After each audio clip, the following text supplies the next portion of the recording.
Dr. Mark Zuckerberg. I love this place. Thank you all for coming out in the rain. The challenge for our generation is to create a world where everyone has a sense of purpose. One of my favorite stories is when JFK went to go visit the NASA Space Center, and he saw a janitor holding a broom, and he asked him what he was doing, and the janitor replied, "Mr. President, I'm helping put a man on the moon." Purpose is that feeling that you are a part of something bigger than yourself, that you are needed, and that you have something better ahead to work for. Purpose is what creates true happiness. Membership in a lot of communities has been declining, and a lot of people are feeling disconnected and depressed and are trying to fill a void in their lives. As I've traveled around, I've sat with children in juvenile detention and opioid addicts who've told me that maybe their lives would have turned out differently if they just had something to do, an after-school program or somewhere to go. I've met factory workers who know their old jobs aren't coming back and are just trying to find their path ahead.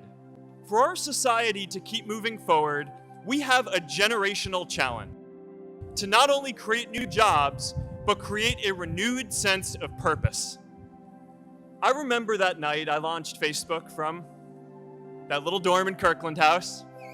I went to Noakes with my friend KX, and I remember telling him clearly that I was excited to help connect the Harvard community, but one day someone would connect the whole world. The thing is, it never even occurred to me that that someone might be us. We were just college kids. We didn't know anything about that. There were all these great big technology companies with all these resources, and I just assumed one of them would do it.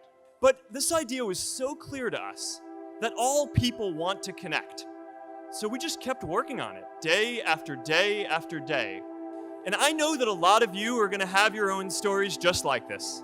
A change in the world that seems so clear that you are sure someone else is going to do it.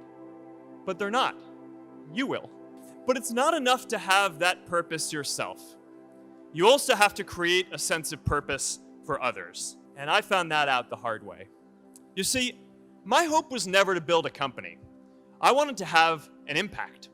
And as all these people started joining us, I just assumed that that's what they wanted to do too. So I never took the time to explain what it was that I hoped we'd build. A couple years in, some big companies wanted to buy us. I didn't want to sell. I wanted to see if we could connect more people. And we were building the first version of Newsfeed at the time, and I thought, if we could just launch this, it could change how we all learn about the world. Nearly everyone else wanted to sell. Without a sense of higher purpose, this was their startup dream come true, and it tore our company apart. After one particularly tense argument, one of my close advisors told me if I didn't agree to sell the company right now, I would regret that decision for the rest of my life. Relationships were so frayed that within a year or so, every single person on our management team was gone. That was my hardest time leading Facebook. I believed in what we were doing, but I felt alone. And worse, it was my fault. I wondered if I was just wrong, an imposter, a 22-year-old kid who had no idea how things actually worked. Now, years later, I understand that is how things work when there's no sense of higher purpose. So it's up to all of us to create it so we can all keep moving forward together. I hope you find the courage to make your life a blessing. Congratulations, class of 2017. Good luck out there.